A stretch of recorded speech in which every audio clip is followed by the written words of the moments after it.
Ladies and gentlemen, boys and girls, welcome back to the channel. It is 6:01 a.m. East Coast time, Monday, July 29th. We have a 7-game MLB slate that I'm going to break down. If you're new to the channel, welcome to the channel. My name is Sal Vetri. I cover daily fantasy sports in the NFL, which, just a side note, the NFL schedules are out for week 1, or the salaries for DraftKings, the showdown slate, Millie Maker, as well as the 12-game main slate. I will be covering both of those with a first look lineup and some tips this week, probably today.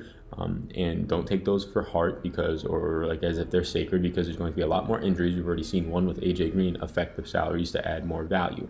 I'll be doing a more truer pick, and I'll say this in the video, of the first look lineup on the week of, right? But for right now, we'll do it for fun because it's the NFL, and why not? So I covered the NFL, the NBA, can't wait for that, MLB like you're seeing right now, and the WNBA, which returns tomorrow as a nice profit turning for cash purposes. Maybe you bank the $10,000 tournament. So with that said, if you could hit the like button, appreciate that. This channel is growing great. We have 5,715 subscribers exactly to date. So if you're not yet subscribed, if you can please hit the red subscribe button and join that community. I appreciate every single one of you who has already joined and supported me. It's free to do so. So getting into the slate, it's a big question mark, this slate. There are 14 pitchers, 13 that we know of right now. Baltimore is running out of pitcher opener and Jimmy Yacobonis, and they have not yet named their probable long reliever. So we have 13 guys to choose from, and when guys like Jordan Zimmerman and Thomas Pannone are on the slate, it quickly shrinks the field to having 11 guys to choose from. So with that said, we have a chorus game. Maybe you automatically slash those off. I'm not going to automatically slash those off on this slate. Maybe on a bigger slate I would, but limited picking. So what you get is a lot of top-end good pitchers in difficult spots. You get Patrick Corbin or Summer in difficult spots. You get Patrick Corbin against Atlanta, who does strike out a lot against lefties, and Patrick Corbin is a lefty. He does go 6 1/3 innings pitch per start, the deepest into the games on the slate. He does have the second best SIERA, only to Sonny Gray at 3.81. He does limit home runs, 0.97 home runs per 9. Like, this is a good pitcher, obviously, in Patrick Corbin. I wish the Yankees got him instead of James Paxton. But what Atlanta does do is they have a lot of power, 189 ISO since June 1st against lefties. That would rank the third highest on the slate. So a lot of power, and Patrick Corbin has limited the damage as of late. He's not giving up any power to lefties, 0.72 ISO, so you don't have to worry about Freddie Freeman today, 153 ISO to righties. So he is $10,800. He does have the best total strikeout stuff on the slate by a wide margin, by over 2 percentage points at 32.3%.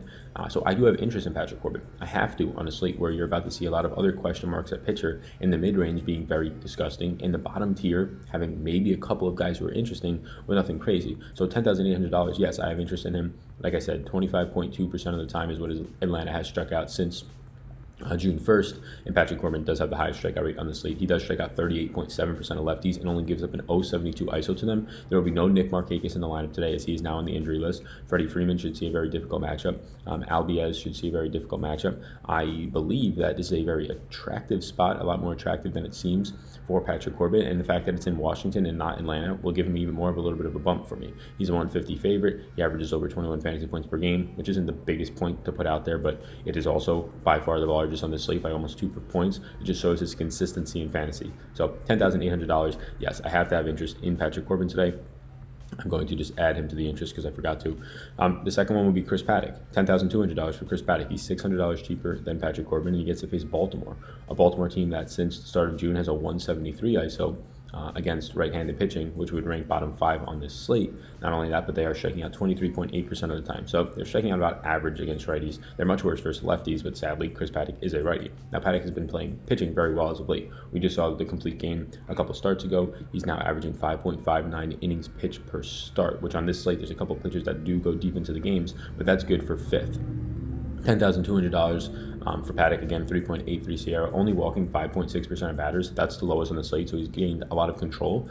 The downside with Paddack is that he is home run prone and mainly to lefties, so 44.2% hard hit percentage is the highest on the slate, so he's giving up the most hard hit contact, paired with his 41% fly ball rate, which is also one of the higher ones on the slate. Now he strikes out 31.4% of righties, and he doesn't give up any power to them. So what you're looking at here for Paddack is a guy who is going to dominate right-handed lineups, which is why he did so well against Miami. I think that's a game that he went complete game against. So Lefty strike out 21.5% of the time and have a 206 ISO against him.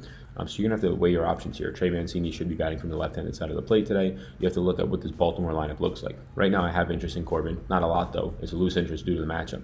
I have a lot of interest in Chris Paddack if this lineup for Baltimore is righty-heavy. Now, keep an eye on that. It could be very easily lefty-heavy. They could throw Chris Davis in there. I believe he's not on the injury list. I don't know why I thought he might be. They can throw Chris Davis in there. Trey Mancini can turn around, bat lefty. I think Nunez is a lefty. So just keep an eye on all of this. If there is 4 or 5 lefties in the lineup, well then yeah, I'm going to have less interest in pick Chris Paddack and more so in some other pitchers. But if there's only 2 to 3 lefties in the lineup, yeah, give me more Chris Paddack because he dominates right-handed bats. He struggles a lot. It's a huge split, 21% against lefty strikeout rate to 31% against righties. That's as wide of a gap as you'll see, 10%. And then he only gives up a 121 ISO to righties, so powers, doubles, triples, and home runs. Only 121 ISO as an average to 206 against lefties. So yeah, if there's less lefties in the lineup, give me all the Chris Paddack today. It's going to be contingent on that. The third guy of interest in is Sonny Gray at 9,400. This Pittsburgh team is very stingy. Against right-handed pitching since the start of June, they're only striking out 17.7% of the time. That's by far the lowest on the slate. I mean, you look at the Angels that everybody likes to target because on the year they only have an 18% overall K rate, right? Very low. Since June 1st, the Angels are only striking out 21.3% of the time. They're sort of regressing upward. Right now, Pittsburgh isn't striking out at all against right-handed pitching. So this is a little bit of a worrisome spot. They do have a 179 ISO against righties, which is pretty much average on the slate in terms of their power. Sonny Gray, though, he's been fantastic. 0.91 home runs per 9. He's only giving up a 111 ISO to lefties, which is going to be 4 to 5 bats from Pittsburgh's lineup today. A 135 ISO to righties, which is going to be mainly Starling Marte that you really have to worry about from the right-handed side. And then after that, you see he has a 30.7% strikeout rate against lefties. There's going to be a Colin Moran, a Corey Dickerson, a Josh Bell. All those guys had it off yesterday. They're going to be in the lineup today. And Adam Frazier potentially would be in the lineup. Right there, that's 4 lefties. There should be potentially a 5th lefty. So he strikes out 31% of those lefties. He strikes out 27% of righties. The big thing that I like about Sonny Gray is that, yes, he's going to be pitching in a ballpark that's probably going to help hitters a little bit more today, although he limits damage and his opponent is around average in power. He is a big ground ball pitcher. 55.2% of the time, he's getting ground balls. And I already told you that 28.9% of the time is his total strikeout rate. So it's going to naturally lead to less fly balls. His fly ball rate is 27.8%. That's bottom 3 on the slate. That's very good. So this is a guy who limits damage great, kind of indicated by the 0.91 home runs per 9, like we said. He does get strikeouts, so $9,400, I think you're getting a steal here. He's a 184 favorite. Now, again, the opponent is very stingy, but Sonny Gray has been sort of this guy who has been matchup proof as of late, even in Coors Field. So $9,400 for Sonny Gray. He's the third pitcher that I have interest in, and you can see my interests right now are very top-heavy. Patrick Corbin, Chris Paddack, Sonny Gray. I did have early interest in a guy like Caleb Smith at $10,600, but I just ended up not being able to get there for a multitude of reasons. His fly ball rate's nearing 50% in a ballpark that should lean hitter friendly. If anything, the Diamondbacks are striking out only 20% of the time against righties since the start of June, or since lefties since the start of June. They have a 184 ISO against them, which would rank in the top 5 on the slate. So he's a guy who has trouble sometimes with the long ball, 1.6 home runs per 9. I get it, he's pitched really good as of late, but he's coming off of a start against the White Sox, who are god-awful against lefties. They strike out top 3 percentage in the league. Now you're going to get a team that strikes out bottom 5 or 6 in the league against lefties since June 1st. I'd rather go down to Paddack. I'd rather go up to Corbin there. So Corbin, Paddack, Sonny Gray so far. Dallas Keuchel is the other guy. Him and Caleb Smith on a 7-game slate. You're going to get natural pitchers that are going to be priced up because of the nature of the slate. And I think Caleb Smith is one of them. I believe he's a good pitcher, but I think this is a steep price point for him and a very quick and aggressive price point. And I think Dallas Keuchel is the same way. He's 8,800. He's coming off of a game where he probably won't get 12 strikeouts any time ever again in a start in his career. And he did it very efficiently. Now he gets this Washington team that just rarely strikes out. They only strike out 17.4% of the time against lefties. He still only has a 22% overall K rate, striking out a lot of lefties, 27% of them, but 16.7% of righties is garbage. He gives up a lot of power to lefties. So yeah, I'm not paying $8,800 for Dallas Keuchel. I don't care that he goes 6 innings. He goes the second deepest into the games at 6.17 innings pitched per start, second only to Corbin at 6.2. I would be all over him if he was in the low 7s, maybe even mid 7Ks, 6K for sure, but not 8,800. The upside here is not that great. Don't expect 12 strikeouts again. This is a guy with a 16% or a 22% overall K rate facing a team that strikes out only 17.4% of the time against lefties, the lowest on the slate by far, by almost 4 percentage points. So Or actually only 1 percentage point to the Angels, but 4 percentage points to the third least team. So yeah, I can't get there. I don't care that he goes. I like the fact that pitchers go deep into the games, but not when they're priced up and have very limited strikeout stuff. Brad Keller at 8,400, I have no interest in. Toronto's been very, very good against right-handed pitching since the start of June. They have only striking out 23% of the time, which is around average to below average, but they have a 195 ISO. That would rank the 4th best on the slate today. So yeah, I have a lot of interest in Toronto bats, actually. Or some interest in Toronto bats. I usually don't stack against Brad Keller, only for the reason of not because he's good, but because he limits home runs, 0.68 home runs per 9. He limits his power, 115 ISO to lefties, 139 ISO to righties. Big ground ball pitcher at 53%. So I don't have any interest in an $82 or an $8,400 Brad Keller. He'd be, again, interesting at 6 to 7K because he goes deep into the games. But again, he doesn't have strikeout stuff.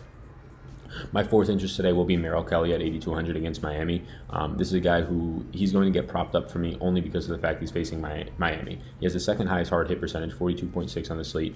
He gives up a lot of power to righties at 208. You know what? I'm switching. I'm switching this literally live right now. I don't have interest in Merrill Kelly. This is very similar to what we saw yesterday out of Robbie Ray, except Merrill Kelly is a lot worse than Robbie Ray is because he has half the strikeout rate. Merrill Kelly strikes out 19% of batters overall, and he gives up a lot of power, 201 ISO, 2 righties. There's going to be, if the lineup was like yesterday, a full 9 righty lineup.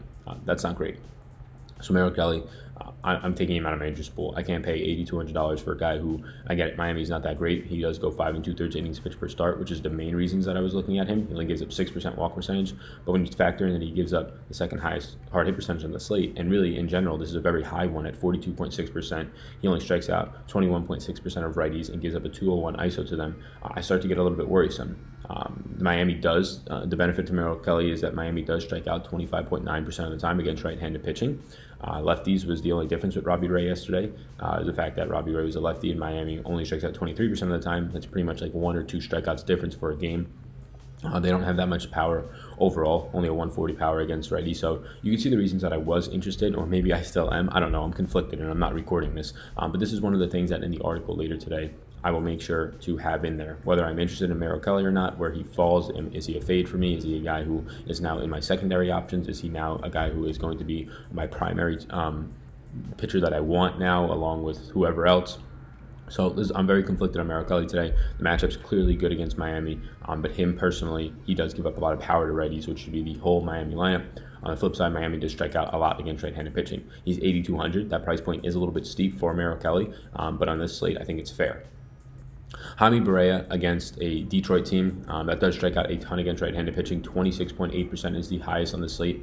He's $7,200 today. He's a guy who does strike out lefties at 32.5%. He'll probably face 2 lefties today, Kristen Stewart and Nico Goodrum, who likes to bat from the left-handed side. Keep an eye on this lineup. If for some reason there's 1 or 2 more lefties in the Detroit lineup, I have a lot more interest in Jaime Barria. But right now, I don't. The fact that he only strikes out 12.2% of righties, which as of right now I imagine is 7 of the batters, is not that great. He gives up a ton of power, over a 200 ISO to each side of the plate, including a 247 ISO to righties. Makes Kristen Stewart a really attractive play today. 1.66 home runs per 9. I get it. He's a little bit cheaper at $7,200. He's $1,000 cheaper than the guy above him at Merrill Kelly. He has probably a little bit more better strikeout stuff since he does dominate lefties so well. But no strikeout stuff against righties.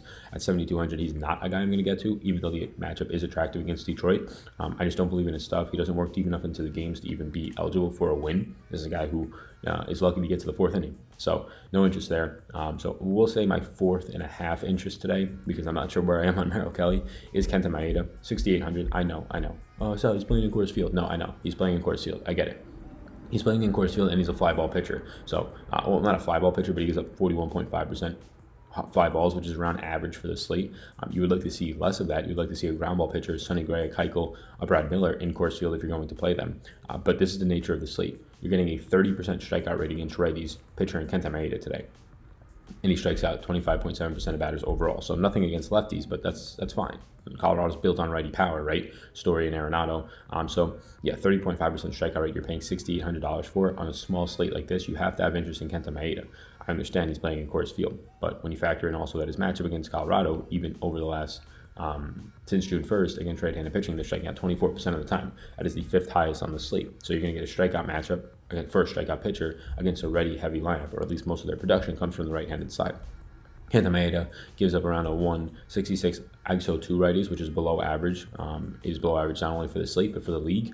I don't really want to hype him up too much because he is in Coors Field. There's a great chance that he gives up 3 runs, 4 runs today, and only gets 4 or 5 strikeouts and only goes 5 or 6 innings, and he's sitting there with a win or a loss. If he gets a loss and he doesn't get the win, he's sitting there at like 10 to 12 fantasy points. But here's the thing, he's $6,800.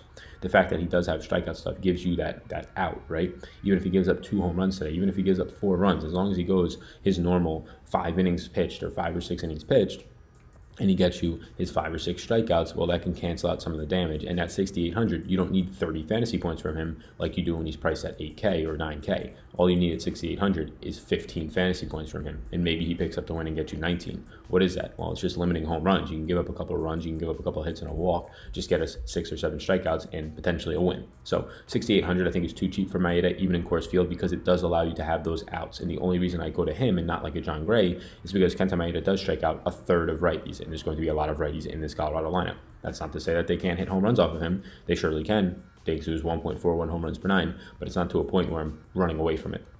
So he'd be my 5th interest, 4th and a half, depending on what you think my interests are in Merrill Kelly today. And then the last one would be Jordan Lyles. He's just always cheap. He's just always reliable to a sense in terms of fantasy because he's 6,200 and not a lot can go wrong. Jordan Lyles today, 4.43 Sierra. That's good for his price point. The other guys in this range are all right around above 5 or right around 5. There are a lot of concerns with Jordan Lyles as he faces Cincinnati today. He does have a 9% walk percentage. He does give up 1.75 home runs per night, over a 200 ISO to both sides of the plate, especially the left side, a 280 ISO, 282. But he is 6,200. He does strike out 26.1% of righties, 23.3% of lefties. So you are, once again, similar to Kenta Maeda, except this guy is not in Coors Field, a little bit worse in terms of strikeout stuff, but he's not in Coors Field. You're getting a pitcher that does have strikeout stuff on the cheap end, facing a team in Cincinnati that does strike out 23.9% of the time against right-handed pitching, which on this slate would rank 6th highest. So you get a favorable strikeout opponent for a pitcher that has decent strikeout stuff, and you're not paying that much. Now, compared to Maeda, he gives up a lot more power, but again, Maeda is in Coors Field today. I think I do prefer Maeda because I think he'll be naturally lower owned because people will see Coors Field and rightfully run from it. But on this slate, it's really tough to find any sort of reliable value. I'm not going to $4,200 Jordan Zimmerman today. I don't think he has anything left in the tank, and I think he's a terrible pitcher. The guy can't even get out of the 2nd or 3rd inning anymore. Thomas Panonin against the Royals. These Royals are very bad. Ranked still dead last in the league at ISO since the start of June. They strike out 24.9% of the time against left-handed pitching. That's the 4th highest on the slate.